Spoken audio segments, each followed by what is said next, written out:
All right, Furby. Yes, sir. We got some oil on these coil packs on this Toyota truck. We sure do, buddy. What'd you find?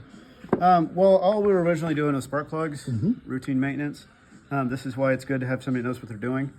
As soon as they start popping the coils out, you'll see the oil in between right there. You see how that one does not have oil right there? Yes, big difference. Yeah, these little guys here are crunchy and crusty. They're supposed to be like all soft and squishy.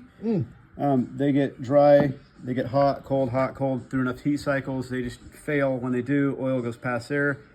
And then your coil looks like that. And if they would have went much further, it would have started a misfire and potentially shut you down. Depends on how many start leaking. So very good, buddy. Thank you. Yes, sir.